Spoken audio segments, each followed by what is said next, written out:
del déglu del xool Feeling Dakar site bi lay jox information yu leer Feeling Dakar yaa ngi Feeling Dakar di nga am info yu leer ci people et sport politique Feeling Dakar yaa ngi Feeling Dakar Feeling Dakar notre plateforme d'information.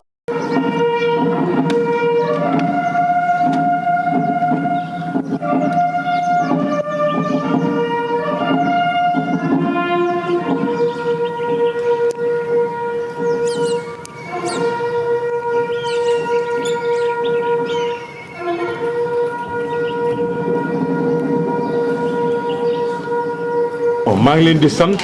di leen gërëm visite bii ñu def tey benn la ci visite yi nga xam ni moom la ñu bëgg a def incha allah ci camp militaire yëpp ak camp gendarmerie yi nga xam ni ministre des forces armées yàlla dafa def moom moo leen jiite. Visite tey bii nag bi ma ñëwee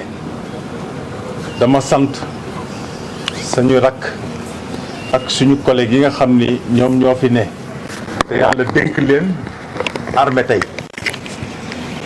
muy chef d'état-major général des armées chef d'état-major armée yi ak directeur de service ak yeneen officiers yi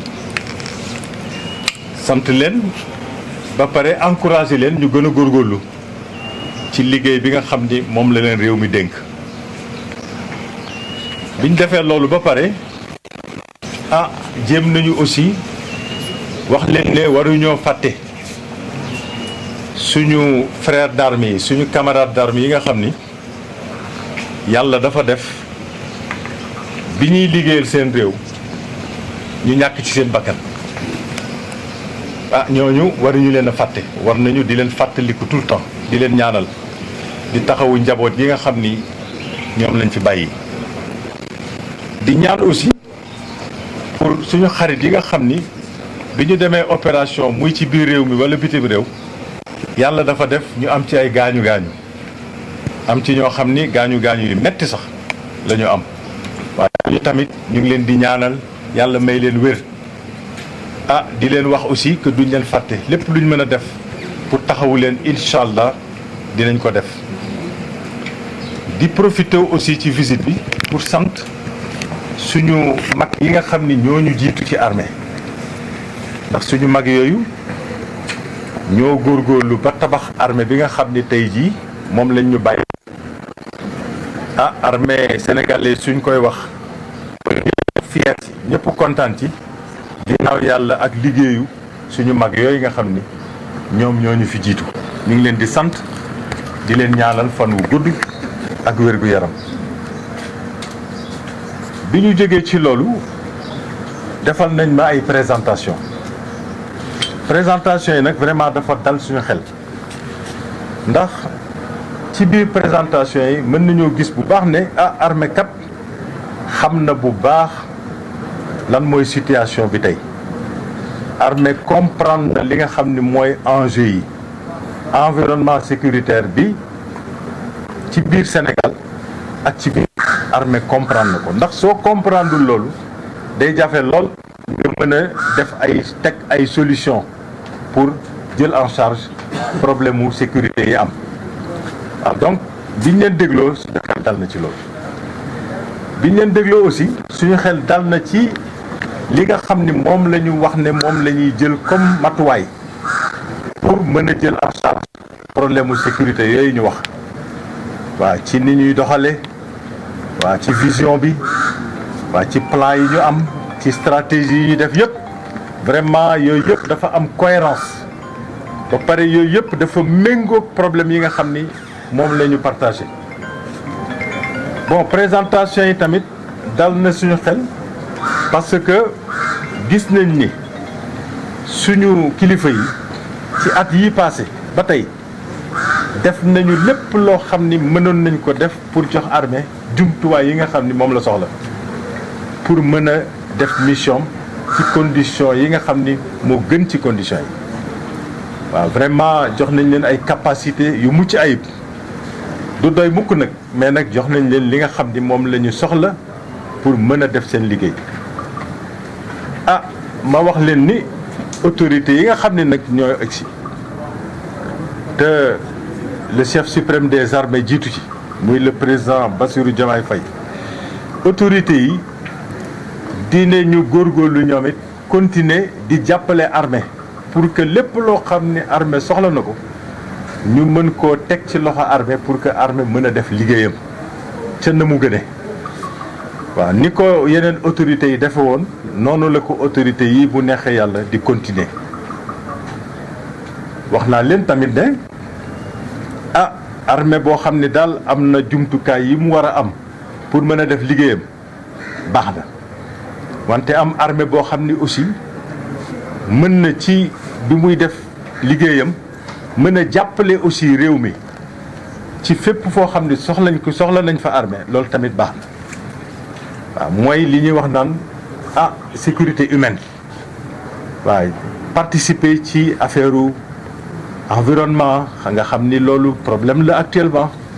participer ci affaire li ñuy wax communautaire ak affaire cherté de la vie yooyu yëpp armée am na rôle bu mu ci mën a def pour jàppale ci autorités yi ci politique publique bu neexee yàlla armée dina jéem a seet li ñuy wax concept armée nation boo xam ni bi armée soog a judd ci après indépendance ci lañ ko teg en place incha allah dinañ ci góorgóorlu ba xoolaat ko seet nu mu mën a méngoo ak soxla tey yi waaw pour que concept armée nation boobu daal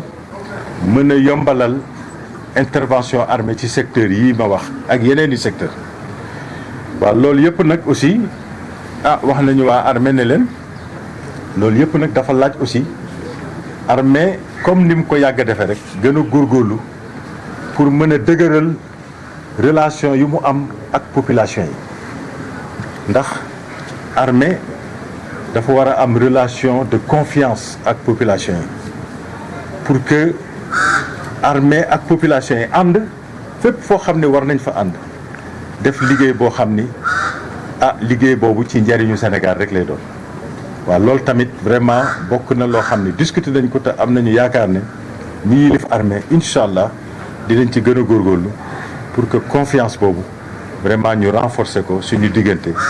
ak population yi nga xam ne ñoom la ñuy liggéeyal waaw te ñoom la ñuy àndal aussi di def li nga xam ne moom la ñu war a def waaw ñu ngi leen di sant di leen gërëm. J'ai tenu tout d'abord à m'incliner devant la mémoire de nos camarades qui sont disparus dans les théâtres d'opération, qu'ils soient au niveau national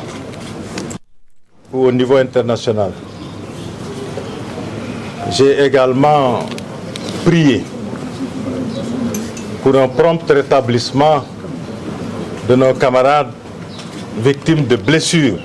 des fois très sérieuses, alors qu'ils opéraient dans des théâtres d'opération à l'intérieur comme à l'extérieur du Sénégal. Mais aussi, cette visite m'a donné l'opportunité de remercier nos grands anciens qui ont travaillé sans relâche à bâtir une armée sénégalaise disciplinée, professionnelle et républicaine. Donc, à ces grands anciens, nous devons reconnaissance et respect. Parce que si aujourd'hui, nous sommes capables d'exécuter la mission républicaine qui est la nôtre en tant qu'armée, c'est en partie grâce à eux. Les présentations qui nous ont été faites nous ont rassurés dans la mesure où nous avons pu nous rendre compte d'une maîtrise parfaite des problématiques sécuritaires qui sont en face de nous, des enjeux sécuritaires auxquels nous sommes confrontés. et une bonne maîtrise de l'environnement sécuritaire, de la situation sécuritaire, tant au niveau national qu'au niveau de notre voisinage immédiat et lointain, cette maîtrise, elle est primordiale pour une bonne prise en charge des problématiques sécuritaires. Et donc, les présentations nous rassurent, parce que la maîtrise est là. Ces présentations nous ont rassurés également, parce que la vision qui est partagée est très claire, elle est très pertinente, très réaliste.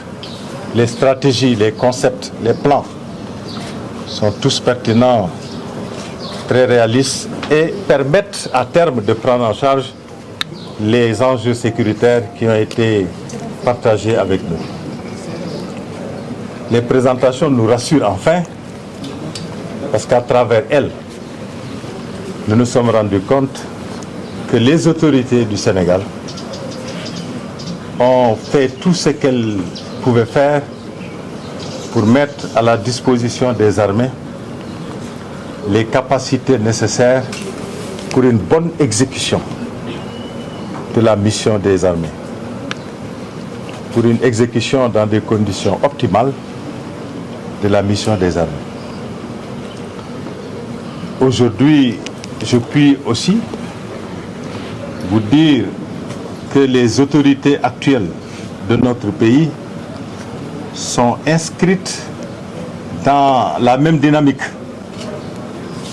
qui consiste à travailler sans relâche, à mettre à la disposition des armées toutes les capacités dont elles ont besoin pour exécuter la mission qui leur est confiée. Les gaps capacitaires qui ont été partagés lors de ces présentations seront adéquatement pris en compte par les nouvelles autorités pour que l'armée sénégalaise soit une armée opérationnelle à même d'exécuter de manière optimale la mission qui lui est confiée. Lors des présentations, j'ai également insisté sur la nécessité pour les armées de revisiter un concept qui nous est très cher, qui est le concept armée-nation. Le concept qui a toujours permis, depuis les premières années d'indépendance, à nos armées de participer de manière décisive au développement socio-économique de notre pays. Avec toutes les évolutions qui se sont déroulées dernièrement dans notre environnement sociopolitique, il est important, et socio-économique d'ailleurs, il est important que les armées prennent en compte ces évolutions-là et mettent à jour le concept armée-nation de manière à ce qu'il soit adapté, de manière à ce qu'il soit en cohérence avec les réalités du moment. Cela est attendu des armées et je suis persuadé qu'elles s'y attelleront dans les meilleurs délais. Nous avons insisté aussi sur la nécessité pour les armées de travailler à renforcer en permanence des relations civilo-militaires qui sont déjà très solides, mais qui peuvent être renforcées. Parce que comme vous le savez, une armée, pour qu'elle travaille de manière efficace, a besoin d'avoir des rapports de confiance avec les populations pour qui et avec qui elle travaille. Voilà, cela aussi a été un message largement partagé avec